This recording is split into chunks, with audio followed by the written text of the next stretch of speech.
Hello friends, मैं सुधीर स्वागत करता हूं आप सभी का आपके अपने चैनल स्कोर मैक्स पे। और आज हम डिस्कस करेंगे आपकी MCO 1 की यूनिट 6 परसेप्शंस के इंपॉर्टेंट क्वेश्चन आंसर्स के बारे में। तो सबसे पहला क्वेश्चन बनता है कि परसेप्शन होता क्या है और इसकी स्टडी के यूसेस क्या हैं। तो परसेप्शन होता क्या है कि हमारे पास जो भी हमारे सेंसरी ऑर्गन्स हैं, चाहे हम आइज़ है, नोज़ है, टंग है, स्किन है, ईयर्स है, हम जो भी देखते हैं, जो भी सुनते हैं या जो भी हम टच करते हैं, मतलब इन सेंसरी ऑर्गन्स के थ्रू हम जो भी रियलाइज़ करते हैं, जो भी फील करते हैं, उसको हम किस तरह चेंज करते हैं अपनी यूज़फुल थिंग्स के लिए, या उनमें से कौन कौन सी चीज़ हमारे लिए ज़रूरी है, हमारी लाइफ के लिए इंपॉर्टेंट है। हम सिर्फ उन्हीं चीज़ों के ऊपर फोकस करते हैं और उनका एक कह सकते हैं कि एक प्रेडिक्शन लगा लेते हैं, इंटरप्रेट करते हैं उन चीज़ों को, उन अपने फीलिंग्स को, इंप्रेशंस को, जो भी हम अपने इन सेंसरी ऑर्गन्स के थ्रू फील करते हैं। तो उसी को हम कहते हैं perception. The dictionary meaning of word perceive means is to take and mentally to become aware through the senses। अगर हम बात करें परसीव या जो परसेप्शन आया कहाँ से है, ये परसीव वर्ड से बना है। और परसीव का मीनिंग होता है कि किसी तरह से अपने सेंस ऑर्गन की हेल्प से आपका अवेयर होना। मतलब आपके सेंस ऑर्गन्स ही हैं जिनके थ्रू से आप किसी चीज़ को, किसी इंप्रेशन को जज करते हो, आपकी अपनी फीलिंग्स को जज करते हो, किसी के बारे में अपनी एक प्रेडिक्शन बनाते हो कि हाँ वो कैसा है, अगर कैसा कुछ हमने कुछ देखा है तो उससे क्या इफेक्ट हो सकता है, ये सभी चीज़ें। तो बात करेंगे कि इसके यूसेस क्या हैं, क्यों पढ़ते हैं हम अबाउट परसेप्शन। तो नॉर्मली हमारे पास यहाँ चार तरह के यूसेस के बारे में हमने बात करी है। तो पहला है, it helps a person to adapt the environment round and tries to adjust according to the changes in the environment of the organisation. जब आप किसी ऑर्गेनाइजेशन के अंदर जाते हो तो वहाँ के इन्वायरमेंट में आपको उस वहाँ के इन्वायरमेंट को अडॉप्ट करना होता है। आपको देखना होता है कि उस इन्वायरमेंट में क्या चेंजेस हो रहे हैं और उस चेंजेस के थ्रू ही आपको अपने आप को उस अकॉर्डिंग, उस इन्वायरमेंट के अकॉर्डिंग मैच करना होता है। जब तक आप किसी ऑर्गेनाइजेशन के हिसाब से अपने आप को मैच नहीं करोगे, उसके इन्वायरमेंट को आप अडॉप्ट नहीं करोगे, तब तक आप किसी भी ऑर्गेनाइजेशन में सेटल नहीं हो सकते।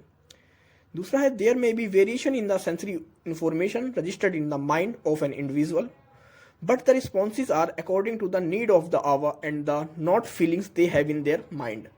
अब कई बार क्या देखा जाता है कि इंडिविजुअल के माइंड में तो बहुत सारी इंफॉर्मेशन स्टोर होती हैं उसके सेंसरी इंफॉर्मेशन के थ्रू, सेंसरी सोर्सेज के थ्रू, जैसे कि हमारे eyes, nose, ears, tongues, skin, हम जो देखते हैं, जो सुनते हैं या जो हम रियलाइज करते हैं।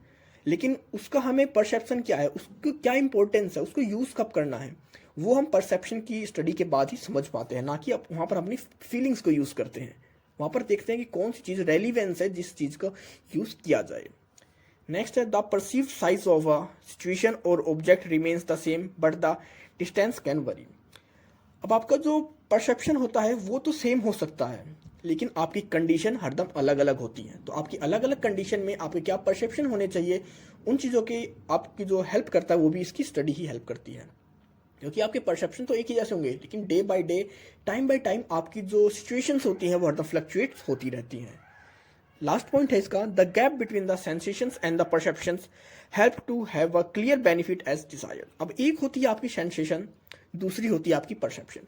सेंसेशन में हम बात करेंगे, हम सेंसरी ऑर्गन्स के थ्रू जो भी देखते हैं, रियलाइज करते हैं, जो भी हम सुनते हैं, वो सब कुछ आता है। और परसेप्शन होता है कि उसके बाद हम क्या उसके अंदर से रेलिवेंट फैक्ट्स को निकालते हैं, एक्सट्रैक्ट करते हैं, जो कि हमारी लाइफ के लिए, हमारे ऑर्गेनाइजेशन के लिए इंपॉर्टेंट है।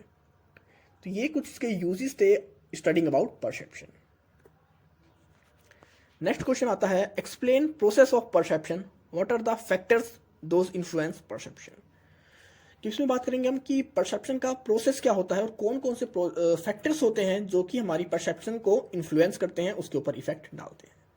Perception is the process by which individuals organize and interpret their sensory impressions in order to give relevance and significance to our environment।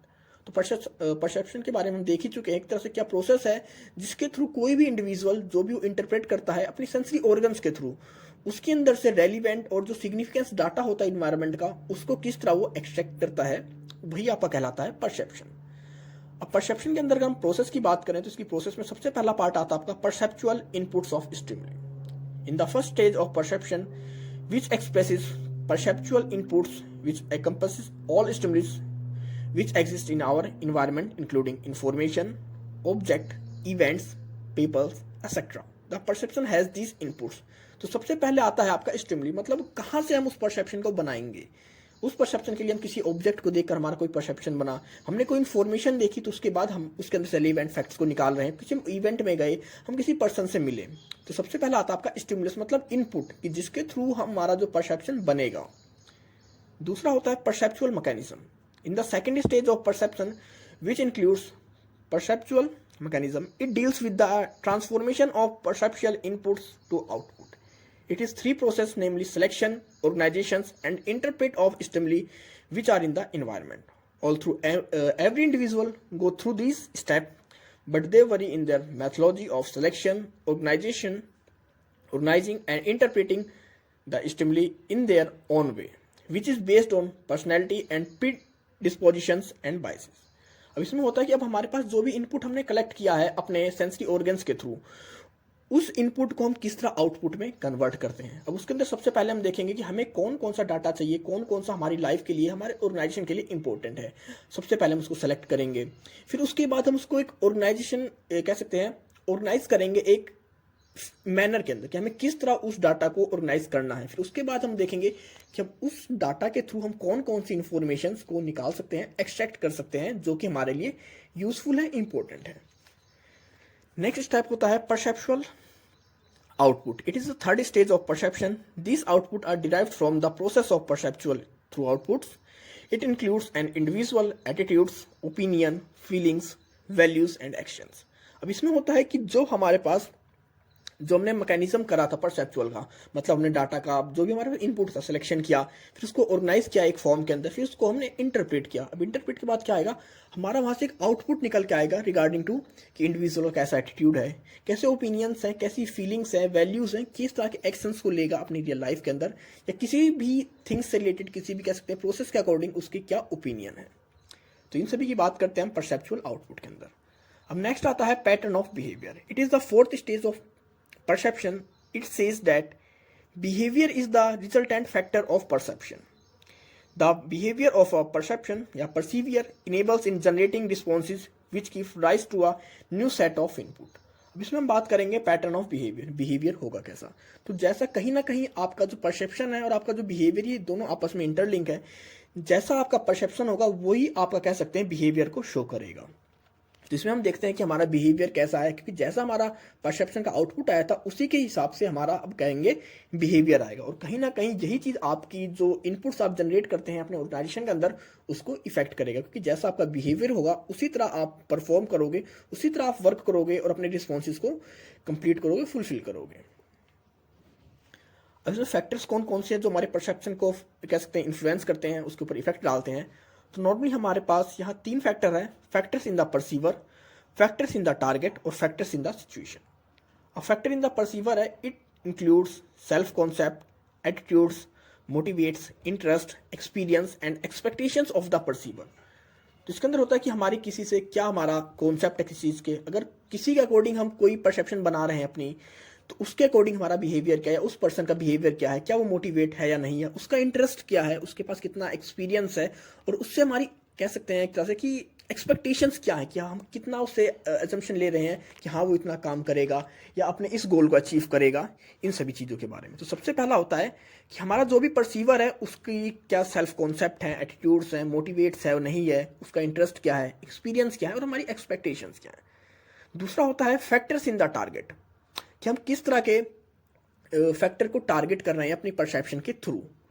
It includes physical appearance, verbal और non verbal communications, status occupations, personal characteristics, novelty of the target, motion of the target, sound of the target, background of the target and proximity of the target. अब इसके अंदर हम देखते हैं कि हमारा जो भी परसेप्शन है जिसके अकॉर्डिंग हम उसमें किस चीज़ को फोकस कर रहे हैं। हो सकता है हम उसके फिजिकल अपीयरेंस के बारे में बात कर रहे हैं, फिजिकल अपीयरेंस का परसेप्शन डिसाइड कर रहे हो, हम उसके वर्बल या नॉन वर्बल कम्युनिकेशन के जो उसका तरीका है बात करने का, उसका जो मोड्स ऑफ कम्युनिकेशन है उसके बारे में हम या उसके थ्रू हम उसका परसेप्शन इंक्लूड करें, या उसका जो ऑक्यूपेशन है उसके हिसाब से हम उसके परसेप्शन को जज कर रहे हैं, पर्सनल कैरेक्टरिस्टिक्स के हिसाब से जज कर रहे हैं। तो ये आपका दूसरा फैक्टर। इसमें हम देखते हैं कि किस फैक्टर को हम टारगेट कर उस परसेप्शन को डेवलप कर रहे हैं, उस परसेप्शन को बना रहे हैं। तीसरा होता है फैक्टर्स इन द सिचुएशंस।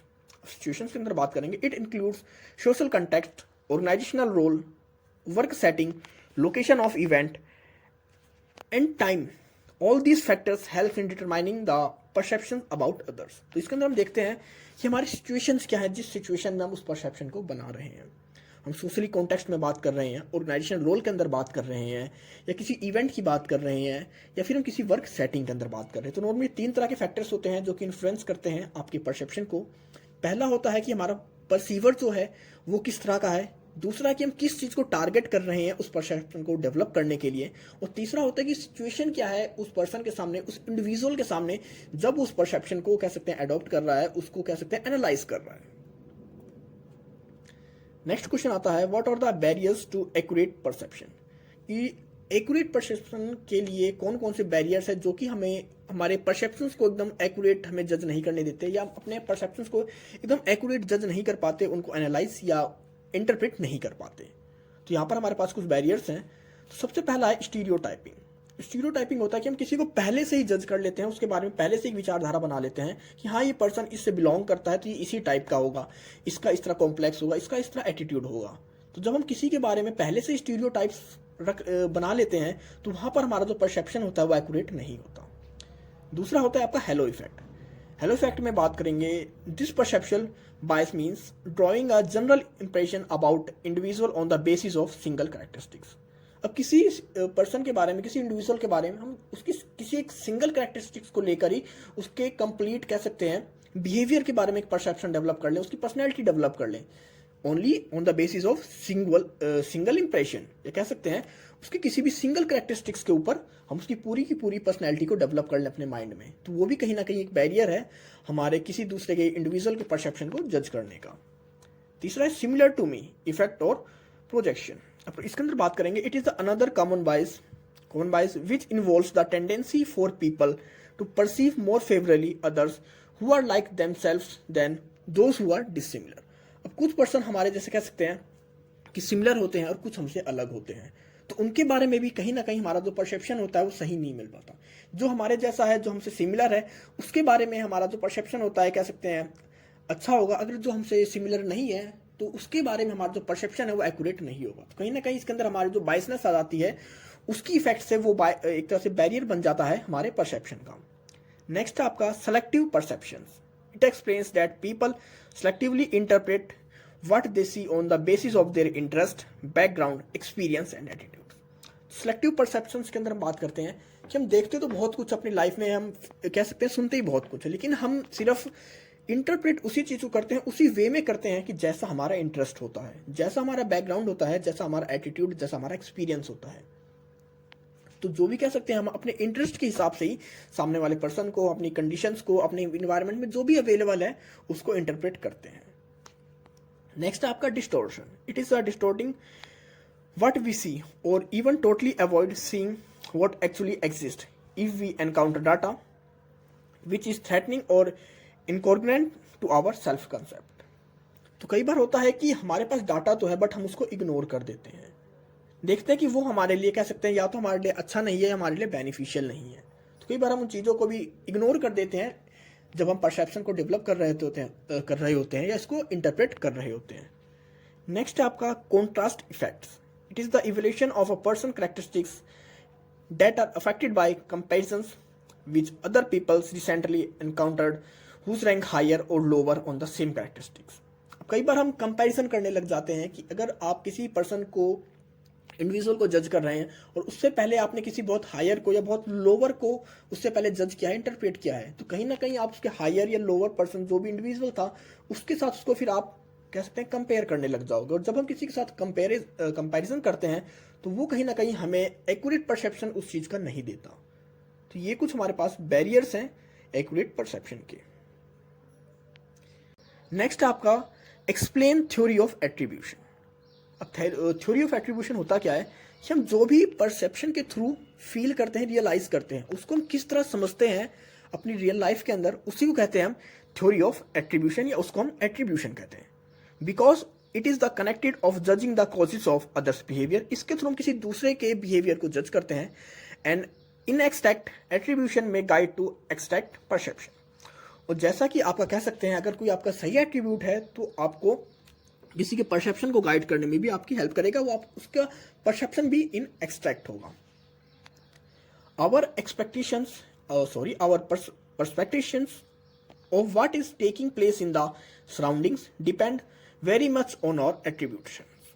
अब हमारे जो भी कह सकते हैं परसेप्शंस होते हैं, अलग अलग जगह पर हमारे इन्वायरमेंट में अलग अलग टेकिंग प्लेस होती हैं, तो वो कहीं ना कहीं डिपेंड होते हैं हमारे एट्रीब्यूट्स के हिसाब से, कि जैसा हमारा एट्रीब्यूट्स है वैसा ही हमारा कह सकते हैं परसेप्शन भी होगा.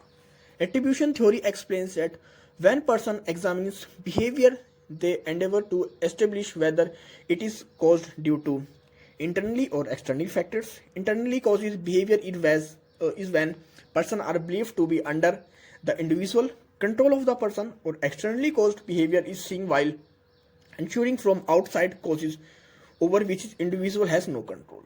तो जब हम बात करते हैं एट्रीब्यूट की, तो वहाँ पर हम उस पर्सन के बिहेवियर को भी एग्जामिन करते हैं, जज करते हैं, और कहीं ना कहीं हमारा जो बिहेवियर होता है वो दो तरह के फैक्टर्स के ऊपर डिपेंड करता है. एक होता है आपका इंटरनली, एक होता है एक्सटर्नली.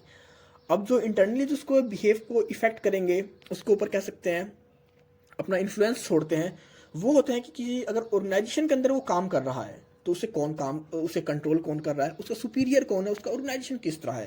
तो ये तो उसके इंटरनली फैक्टर. और एक्सटर्नली में आते हैं कि उसके वो फैक्टर्स जो कि उस इंडिविजुअल को इफेक्ट करते हैं बाहर से, लेकिन जिसके ऊपर उस इंडिविजुअल का कोई भी कंट्रोल नहीं होता. Kelly's theories of causal attribution explains that the determining about others' behavior mainly from internal or external causes.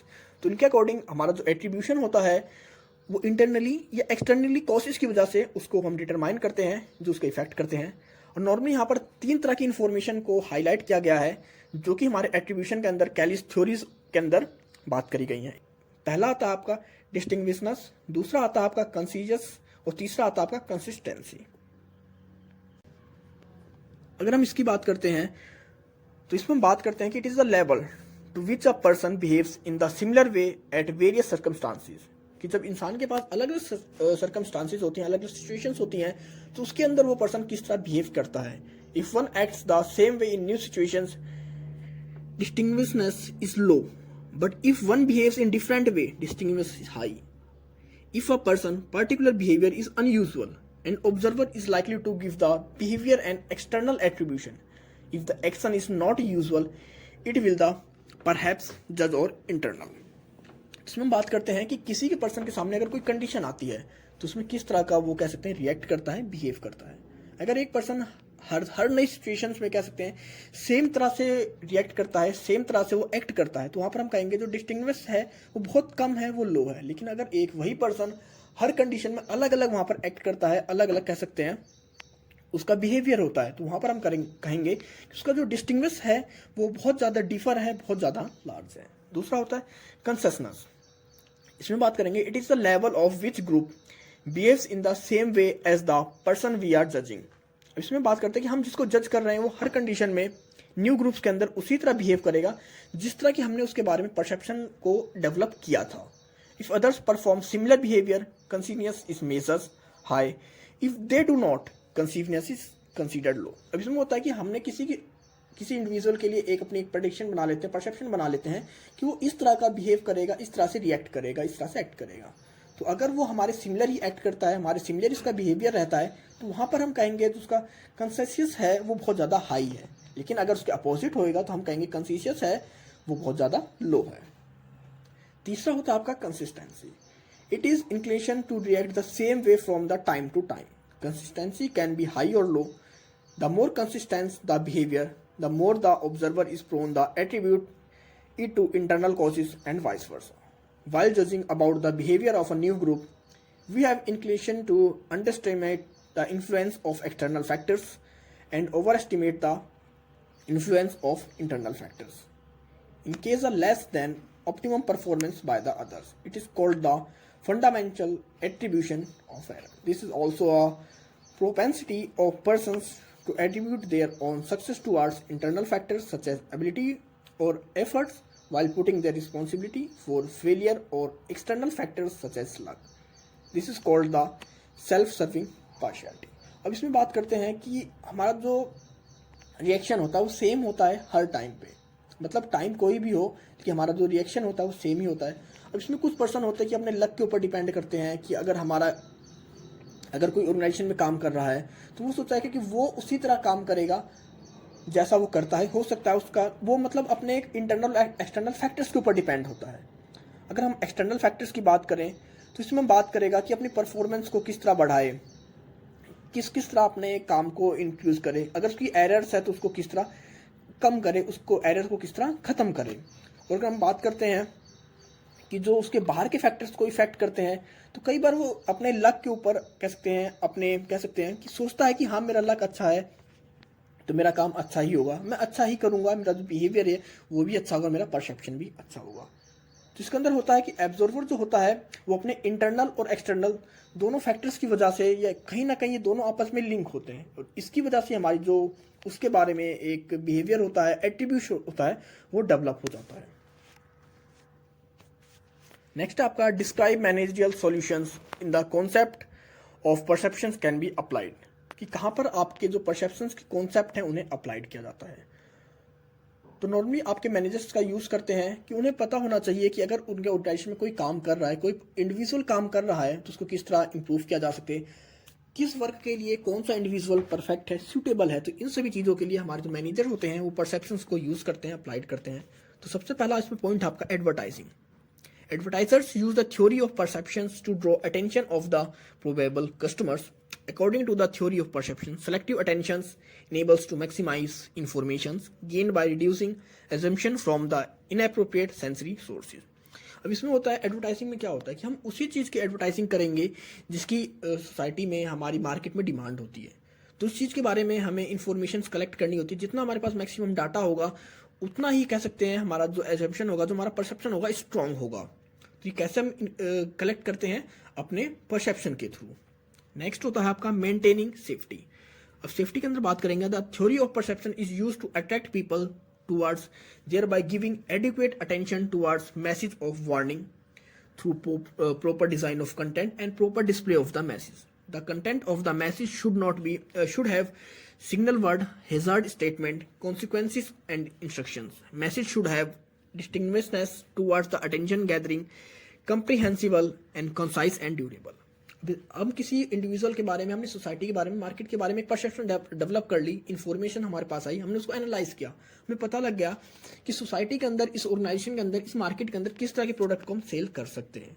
तो जब भी हम किसी प्रोडक्ट वहाँ सेल करते हैं, किसी कोई भी नया डिज़ाइन तैयार करते हैं, तो उस परसेप्शन के हिसाब से उस डिज़ाइन को तैयार किया जाता है। उसके ऊपर हम कुछ ऐसी चीज़ों को डिस्प्ले करते हैं जो कि हमारे परसेप्शन को और स्ट्रॉन्ग बनाती हैं। जैसे कि हम कुछ हैजार्ड स्टेटमेंट्स का यूज़ करते हैं, कुछ ऐसे सिग्नल्स का यूज़ करते हैं, या कह सकते हैं कोई भी ऐसे कॉन्सिक्वेंसेस को यूज़ करते हैं, डिस्प्ले करते हैं अपने प्रोडक्ट के ऊपर उसके डिज़ाइन के लिए, जिसके थ्रू कि उसकी उस सेफ्टी मेजर्स को इंक्रीज़ करे।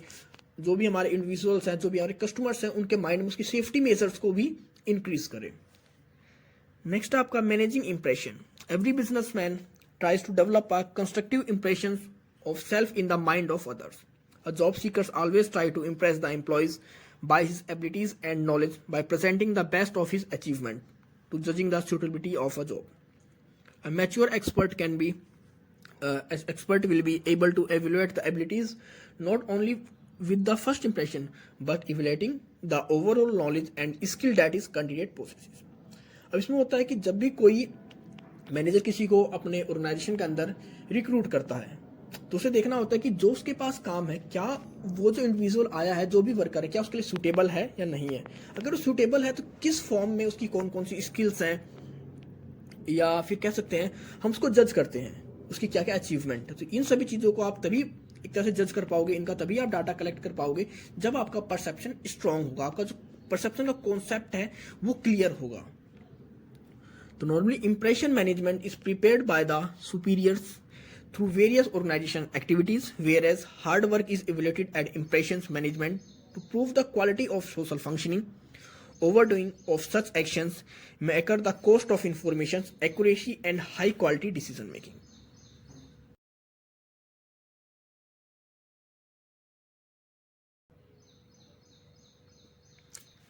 नेक्स्ट आपका बिल्डिंग कॉर्पोरेट इमेज।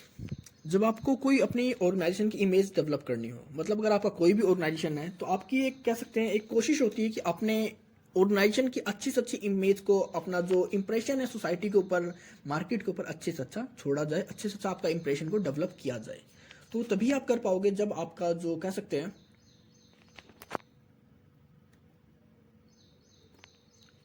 परसेप्शन अच्छा होगा। नेक्स्ट है मैनेजिंग परफॉर्मेंस। परफॉर्मेंस के अंदर बात करेंगे कि जब भी ऑर्गेनाइजेशन के अंदर कोई काम करता है, हमारे इंडिविजुअल्स हैं, तो उनके वर्क को किस तरह, उनकी जो मैनेजमेंट है या उनकी जो परफॉर्मेंस है, उसको किस तरह जज किया जाए, उसको किस तरह करेक्ट किया जाए।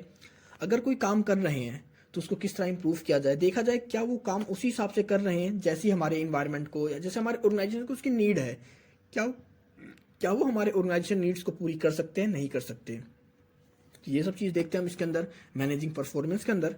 नेक्स्ट है इवेल्यूटिंग परफॉर्मेंस। इसमें बात करेंगे कि हमारे जो सुपीरियर्स होते हैं वो इवेल्यूएट करते हैं अपने सबॉर्डिनेट्स के वर्क को, कि उनके सबॉर्डिनेट्स कैसा काम कर रहे हैं, कैसा काम नहीं कर रहे हैं। और इनका जो कह सकते हैं जो बेसिस होता है इवोल्यूशन का, वो होता है आपका ऑब्जेक्टिव और सब्जेक्टिव दोनों के बेस पे ही उनका जो इवोल्यूशन किया जाता है सुपीरियर्स का, सबॉर्डिनेट्स का हमारे सुपीरियर्स के थ्रू किया जाता है। Perceptionally main play its role when act is evaluated on the basis of subjective criteria. Future line of business of a manager depends greatly on the performance evolution. Therefore, perceptions play important role to move forward in career and getting right deployment. होता क्या है कि जैसे आप future में धीरे धीरे आपका कोई भी एम्प्लॉयज काफ़ी टाइम आपके ऑर्गेनाइजेशन में काम करते हो गया, तो ये भी होता है कि जैसे जैसे टाइम होता है, ऑर्गेनाइजेशन बढ़ता रहता है, तो हमें अपने एम्प्लॉयज़ को किस तरह उनको सुपीरियर बनाना है, किस तरह उनको करियर को ग्रोथ देनी है, उनको किस तरह आगे फॉरवर्ड करना है, इस चीज़ को हम इवेल्यूएट तभी कर पाएंगे जब हमारे पास उसकी परसेप्शन की नॉलेज होगी, कॉन्सेप्ट ऑफ परसेप्शन का यूज़ करेंगे। नेक्स्ट है आपका जजिंग एम्प्लॉयज़ लॉयल्टी। अब लॉयल्टी की बात करती है कौन सा एम्प्लॉयज़ है कि जो कि आपके अपने ऑर्गेनाइजेशन के लिए कैसे लॉयल है, नहीं है। तो इसमें हम बात करते हैं insensitivity of loyalty of a perceiver. Those who concentrate more on the goals and objectives of the organisation are term as loyal and faithful. अब पर्सन, अगर कोई इंडिविजुअल है, वो अपनी पर्सनल लाइफ के गोल्स को, अपने कह सकते हैं जो भी उसका फोकस था लाइफ के अंदर, उस चीज को छोड़कर, अपने ऑब्जेक्टिव को छोड़कर, अगर वो अपने ऑर्गेनाइजेशन के ऑब्जेक्टिव्स को, अपने ऑर्गेनाइजेशन गोल्स को फोकस करता है, तो उसी को हम कहेंगे, क्या कहेंगे, लॉयल एंड फेथफुल। इसका भी कहीं ना कहीं हम आपके परसेप्शंस के थ्रू ही डिटरमाइन करते हैं कि कोई हमारा जो परसीवर है, जो हमारा इंडिविजुअल है, वो कह सकते हैं लॉयल है या नहीं है। Self असिस्टमेंट and development. अब सेल्फ असिस्टमेंट के अंदर बात करेंगे, असिस्टमेंट के अंदर बात करेंगे the values, attitudes and perceptions control each other. अब आपके जो वैल्यूज हैं, एटीट्यूड्स हैं, परसेप्शंस, ये तीनों आपस में एक दूसरे के साथ कह सकते हैं कनेक्ट हैं, ये तीनों ही एक दूसरे को इफेक्ट करते हैं। For improvement of a self as a manager, you should have correct self assessment representations cleverly verified through various sources. Several tests should be conducted to verify regarding what should be done on what is when is should be accomplished. There are various questions to be answered before assessing a person they are. अब हम बात करते हैं कि self assessment की और अपने खुद के डेवलपमेंट की, क्योंकि हम बात कर रहे हैं कि अपने जूनियर्स की, सबॉर्डिनेट्स की, लेकिन कहीं ना कहीं हम उनको डेवलप करते हैं, हम उनको कंट्रोल करते हैं, तो उसके लिए अपने मैनेजर को भी अपने आप को कह सकते हैं इम्प्रूव करना होता है कि अगर उसके सामने कोई प्रॉब्लम आती है, उसको अपना सेल्फ असेसमेंट भी करना होता है, क्योंकि उसे अपने आप को रिप्रेजेंट करना होता है अपने ऑर्गेनाइजेशन के अंदर। तो किस तरह वो अपने आप को रिप्रेजेंट करे ऑर्गेनाइजेशन के अंदर, अगर कोई डाटा को प्रेजेंट कर रहा है अपने ऑर्गेनाइजेशन के अंदर, तो वो वेरीफाइड डाटा हो, एक्यूरेट डाटा हो, इन सभी के बारे में बात करते हैं। इसमें कुछ पॉइंट्स हैं कि किस तरह वो कह सकते हैं अपने आप को प्रेजेंट करे अपने ऑर्गेनाइजेशन के अंदर, और किस तरह वो इन क्वेश्चंस को सोल्व करे असेसिंग अ पर्सन। इसमें कुछ क्वेश्चन दिए गए हैं। Are you perceive as person having positive attitude और नेगेटिव एटीट्यूड। आप जिस पर्सन के बारे में आपका जो भी डाटा कलेक्ट कर रहे हैं, या आप खुद कह सकते हैं आपका जो परसीव्ड है, आपका जो परसेप्शन है, वो पॉजिटिव एटीट्यूड है या नेगेटिव एटीट्यूड है। आप एग्रेशन, सबमिसिव और बैलेंस असर्टिव हैं या नहीं है। आप क्या कह सकते हैं, दूसरों के व्यूज को रिस्पेक्ट देते हैं या नहीं है। आपकी जो फ्लेक्सिबिलिटी की रिक्वायरमेंट है कि आपके अंदर है वो या नहीं है। तो आपको कुछ चीज़ें देखनी होती है, आपका जो सेल्फ असेसमेंट होता है मैनेजर्स का, क्योंकि आप तभी एक अच्छे से कह सकते हैं परसेप्शन बना पाओगे दूसरों के लिए जब आप इन चीज़ों को फॉलो करोगे। तो सबसे पहले आपको देखना होगा कि आपका एटीट्यूड कैसा है, पॉजिटिव एटीट्यूड है, नेगेटिव एटीट्यूड है, क्या आपके अंदर एग्रेशन है, नहीं है, अगर है एग्रेशन तो उसको आप किस तरह कम करोगे, क्या आप दूसरों के व्यूज़ को रिस्पेक्ट देते हो, नहीं देते। आपको फ्लेक्सिबल भी बनना होगा आपके इन्वायरमेंट के हिसाब से। Therefore concept of perception is a study tool for self development. तो हम ये भी कह सकते हैं कि आपका जो कॉन्सेप्ट ऑफ परसेप्शन है एक तरह से टूल किट है हमारे सेल्फ डेवलपमेंट की भी। नेक्स्ट है building relationship. Constructive perceptions enable the superiors to build successfully communications and trust, leading to high performance relationships with managerial group, within employees and between managers and junior employees। तो perceptions आपकी help करता है आपके बीच में एक तरह से trust build करने में, क्योंकि जैसा आपका परसेप्शन होगा उसी तरह लोगों का आपके साथ कम्युनिकेशन स्किल्स होगी, वो आपसे उसी तरह से कह सकते हैं इंटरेक्ट करेंगे। तो यह एक तरह से आपके रिलेशनशिप को भी डेवलप करने का, बिल्ड करने का काम करता है। नेक्स्ट क्वेश्चन आता है आपका explain techniques for developing perceptual skills, कि परसेप्चुअल स्किल्स को डेवलप करने की कौन कौन सी टेक्निक्स हैं। जिसके पास इसमें हमारे पास कुछ टेक्निक्स हैं जिनके बारे में बात करेंगे। तो सबसे पहले होती है गिविंग एंड रिसीविंग फीडबैक। तो जब भी हम किसी के बारे में फीडबैक देते हैं, लेते हैं, तो उसके थ्रू हमें उसको ज़्यादा समझने का, ज़्यादा जानने का मौका मिलता है, क्योंकि जब तक हमारे पास फीडबैक नहीं है तब तक हम किसी को प्रॉपर वे में जज नहीं कर सकते। इसलिए आप जब भी कहीं जाते हैं तो मैक्सिमम आप देखते हैं कि आपसे आपका फीडबैक लिया जाता है। उसका मतलब क्या होता है, वो एक तरह से परसेप्शन ही डेवलप कर रहे हैं आपके बारे में, आपका डाटा कलेक्ट कर रहे हैं कि आपको उनकी सर्विस पसंद आई है, नहीं आई है, आप किस तरह की चीज़ को पसंद करते हैं, नहीं करते। दूसरा होता है हैविंग एम्पैथी। हैविंग एम्पैथी बात करेंगे। Empathy means to rise above the perceptual frame and making an attempt to express the issues from point of view of others। इसमें हम देखते हैं कि हम किसी दूसरे के पॉइंट ऑफ व्यू से किसी प्रॉब्लम को देखना, उसको किस तरह फिर हम फ्रेम करते हैं, इन सभी के बारे में बात करेंगे। हैविंग एम्पैथी मतलब ये नहीं है कि हाँ अगर आपको प्रॉब्लम है तो मैं ये कह दूँ कि हाँ आपको प्रॉब्लम है, इट्स ओके, कंप्लीट हो जाएगी। आपको उसी के नज़रिए से उस चीज़ को देखना पड़ेगा। नेक्स्ट है हैविंग पॉजिटिव एटीट्यूड्स।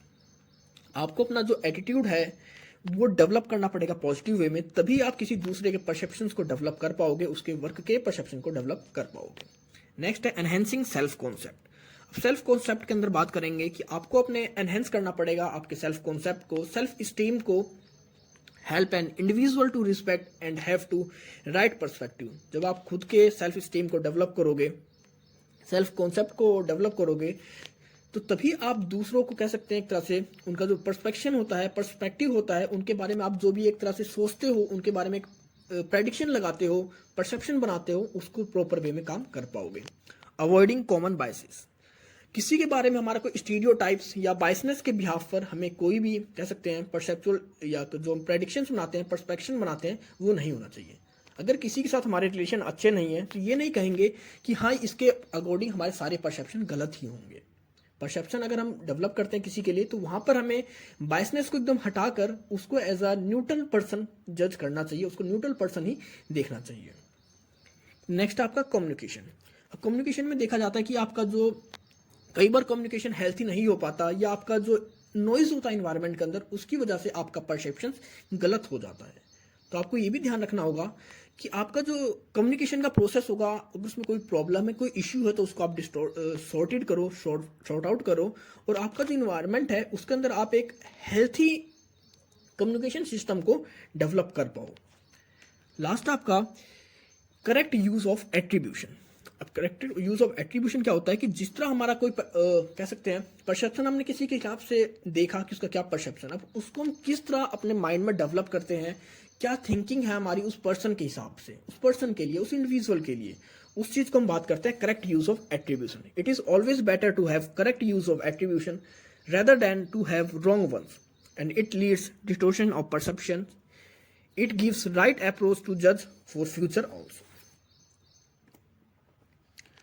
तो ये यूनिट आपकी खत्म होती है। आई होप आपको सब कुछ समझ में आ गया होगा। अगर आपको कोई इशू है, कोई डाउट है, तो आप मुझे कमेंट कर पूछ सकते हैं, नहीं तो आप मुझे मेरे इंस्टाग्राम अकाउंट पर भी फॉलो कर सकते हैं। तो मिलते हैं जल्दी एक नई वीडियो के साथ, तब तक के लिए take care, good bye friends.